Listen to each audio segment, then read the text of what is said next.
adalah gembalaku, takkan kekurangan aku.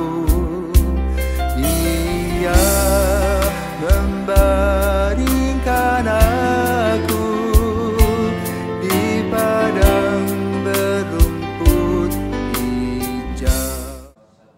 Saudara-saudara yang terkasih di dalam Kristus, selamat pagi. Salam jumpa lagi dalam Sabda Siap Saji. Sabtu 30 Maret 2024, hari Sabtu Suci. Dalam nama Bapa dan Putra dan Roh Kudus. Amin. Kami mohon kepadamu sambil menangis terseduh. Ampunilah kami Tuhan, berilah belas kasihan. Demi kami Engkau rela turun ke dalam peratala, memberikan hidup baka yang tak pernah akan musnah. Engkau akan mengakhiri masa sejarah insani. Engkau akan menentukan ganjaran adil sepadan.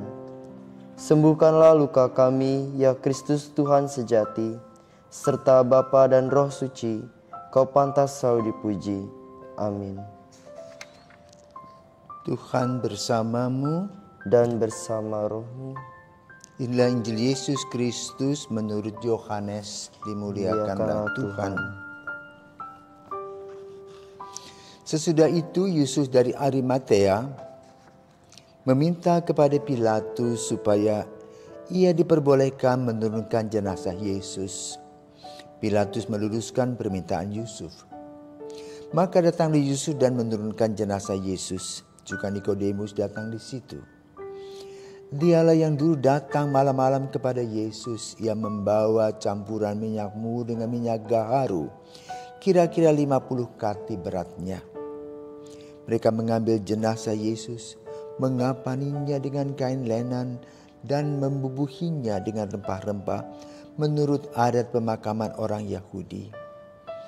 Di dekat tempat Yesus disalibkan ada suatu taman, dan dalam taman itu ada suatu kubur yang di dalamnya belum pernah dimakamkan seseorang. Karena hari itu hari persiapan Paskah orang Yahudi, sedang kubur itu tidak jauh letaknya, maka mereka membaringkan jenazah Yesus di situ. Demikianlah sabda Tuhan. Terpujilah Kristus. Selamat pagi para pirsawan dan peti. Hari ini hari Sabtu Sunyi, Sabtu Suci. Ada sesuatu yang mau ditanyakan atau bagaimana? Kira-kira dari Injil yang tadi Romo telah bacakan, itu mengandung arti atau makna apa ya Romo bagi kehidupan kita? Nah, saudaraku terkasih, kita semua punya pengalaman tentang orang-orang yang kita kasihi berpulang. Dan nenek, entah kakek, entah ayah, ibu, adik atau kakak atau anak. Amat terasa bila seorang ibu kehilangan anaknya.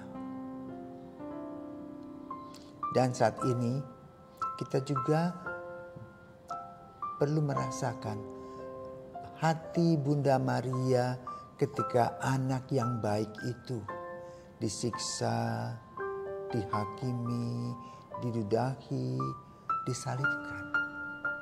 Dianggap sebagai seonggok sampah. Tidak ada lagi maknanya dan tidak ada yang membelanya. Bahkan para muridnya semua lari, takut mati. Namun di dalam pengadilan itu, Yesus dengan tenang, dengan teguh, menghadapi tahapan demi tahapan dari perjalanan salibnya. Bahkan sampai jatuh 3 kali pun ia tetap berusaha sampai pada tempatnya, di mana dia berjalan sekitar 3 kilometer. Di mana tubuhnya penuh dengan tetanus, panas, menggigil, tenaga sudah tidak ada. Disalibkan, dipaku. Maria tertegun, menahan tangis. Hidupnya seperti terbang. Dan ketika putranya wafat, masih menggendongnya. Dan Maria mengingat kembali peristiwa bagaimana dia menggendong bayi Yesus kecil di Bethlehem. Bagaimana Maria mengingat membawa Yesus dan menggendong Yesus sampai ke Mesir. Di perjalanan yang berbatu-batu itu, siang begitu menggigit, malam juga dingin sekali. Sampai di Mesir sebagai pengembara. Mari berusaha memberikan yang terbaik kepada Yesus. Menggendong anak. Mengingatkan dia akan tanggung jawab yang Tuhan berikan. Kini dia memikul atau menggendong putranya sudah tak bernyawa. Dan kemudian menghantarnya ke kubur dengan isak tangis. Kepedihan. Sunyi hidupnya. Maka kemudian dia melihat bagaimana tubuh Yesus ditaruh di mausoleum.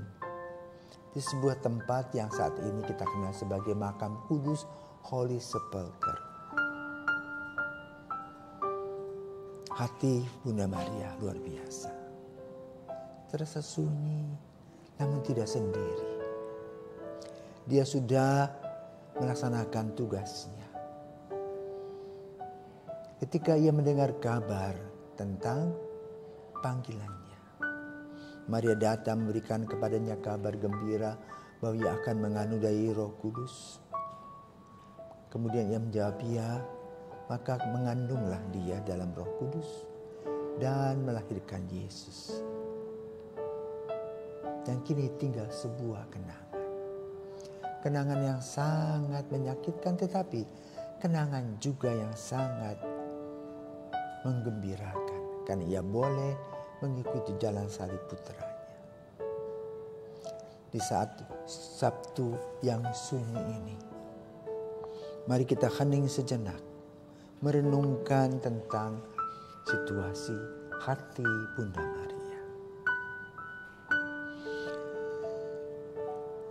Kobaran semangat rakyat kecil di Palestina dan teriakan yel-yel Hosana Putra Daud tinggal kenangan.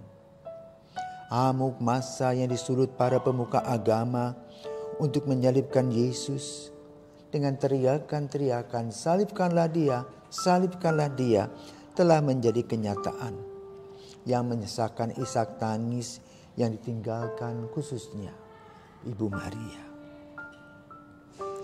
Dengan tangan yang dipegang oleh Yohanes Muda, Maria terus berjalan.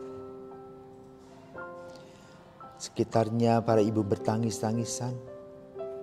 Mereka kehilangan sosok yang amat agung. Dan mereka bertanya, mengapa semua terjadi? Mengapa tak satu orang pun yang membelanya? Itulah kisah kasih yang ditinggalkan Yesus.